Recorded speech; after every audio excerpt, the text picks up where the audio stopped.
बिस्मिल्लाहिर्रहमानिर्रहीम। नाज़रीन, कैसे हैं आप? मुझे उम्मीद है कि इंशाल्लाह आप ठीक होंगे। तो आज जिस मौजू पर बात करने चले हैं वो है बवासीर के मुतल्लक। तो ये एक इंतहाई ख़तरनाक मर्ज़, और जिसको हो उससे आप पूछें कि ये कितनी जो है वो तकलीफ़ देह मर्ज़ है।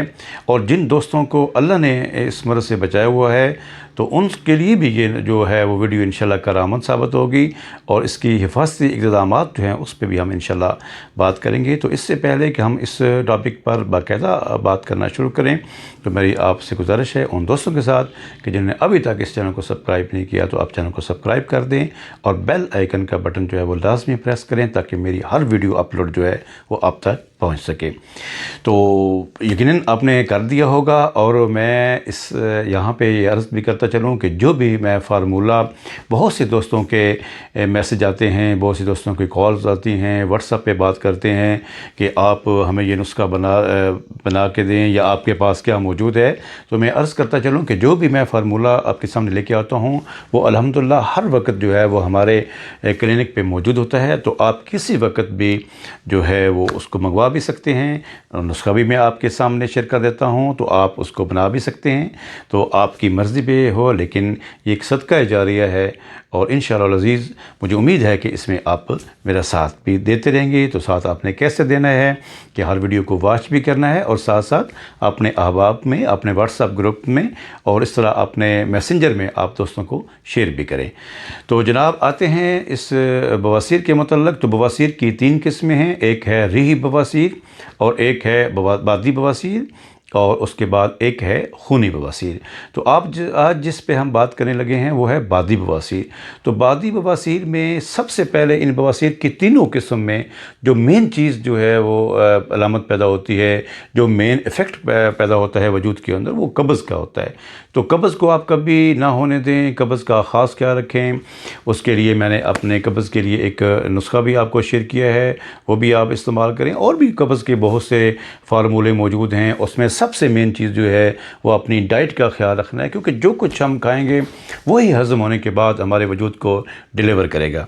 तो फ़ास्ट फूड का से परहेज़ करें, बाज़ार की चीज़ों से परहेज़ करें, आलू का इस्तेमाल, गोभी का इस्तेमाल, बैंगन का इस्तेमाल, चावलों का इस्तेमाल, और इस तरह बाज़ार की चटपटी चीज़ें जो हैं उनसे आप जो है वो इज्तनाब करें। और अपनी ख़ुराक को जितना आप सादा रखेंगे, इसी तरीके के साथ, बेहतरीन तरीके के साथ जो है वो आपका वजूद जो है वो इंशाल्लाह आपको डिलीवर करेगा।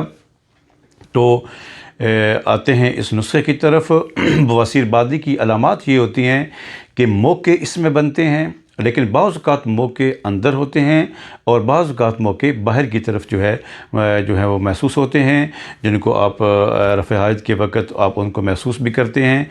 और दूसरा, इसमें इस हद तक तकलीफ़ होती है कि जब भी आप बैठें तो आपको दर्द महसूस होता है। और बाज़ औक़ात तो इसकी ये कैफ़ियत होती है, जब ये मर्ज़ बढ़ जाती है और मौके इस हद तक बड़े हो जाते हैं कि जब भी आप बैठें या ना बैठें, आपको हर वक्त लेटे किसी वक्त हर वक्त जो है वो दर्द महसूस होती है। तो बहरहाल ये एक ख़तरनाक मर्ज़ है और मूज़ी मर्ज़ है। तो इसके लिए ये नुस्खा यकीन जानिए, मैं बड़े वसूख के साथ आपके सामने कह रहा हूँ कि अल्हम्दुलिल्लाह जिस आदमी ने भी ये इस्तेमाल किया, अल्लाह करीम ने उसे शफ़ा दी। और मैंने अब तक अपनी इस प्रैक्टिस में ये नहीं देखा कि किसी ने इस्तेमाल किया हो और उसको फ़ायदा ना हो।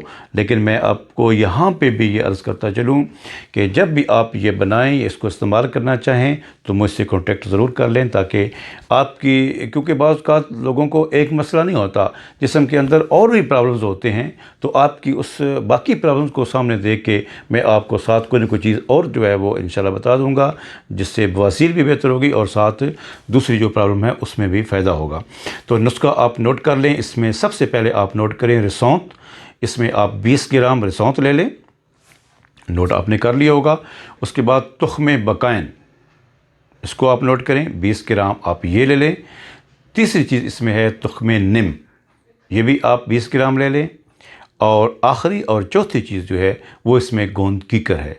तो गोंद कीकर आपने लेने हैं 24 ग्राम। इन तीनों अद्वियात को आपने अच्छे तरीके से बारीक पीसना है, और उसके बाद आपने गोंद कीकर लेनी है। गोंद कीकर को अच्छे तरीके से बारीक पीस के हल्का सा पानी मिला के इसको आप मिक्स करें, और चने के दाने के बराबर आपने गोलियां बना लेनी हैं। इंतहाई आसान आसानी के साथ ये सारी चीज़ें दस्तयाब होने वाली, और बड़े आराम के साथ आप घर में बैठे इसको तैयार कर सकते हैं। सदका जारिया एक अच्छा नुस्खा आपके पास आ गया है। इनमें इस्तेमाल कैसे करना है, अगर अल्लाह ना करे तकलीफ़ ज़्यादा हो तो सुबह शाम 2-2 गोलियाँ इस्तेमाल करें, 2-2 टैबलेट इस्तेमाल करें। अगर तकलीफ़ ज़्यादा ना हो, बेस बुनियाद जब स्टार्ट में हो, तो आप सुबह दोपहर शाम एक टैबलेट इस्तेमाल करें। परहेज़ साथ करें, वही परहेज़ के बाज़ार की चीज़ें और चटपटी चीज़ों से परहेज़ करनी है। और इंशाल्लाह जब मैं इससे अगला एक नुस्खा आपके सामने लेके आऊँगा बवासीर के मुतल्लिक़, तो उसमें मैं आपको बताऊँगा एक ख़ास तरीका कि जिससे आप बवासीर की मुज़ी मर्ज़ से बच सकते हैं। दुआओं में याद रखिएगा। अल्लाह करीम आपको हमेशा खुश रखे, हर किस्म की मर्ज़ से जो है वो बचाए रखे। मुझे भी अपनी दुआओं में याद रखना। अस्सलाम वालेकुम व रहमतुल्लाहि व बरकातहू।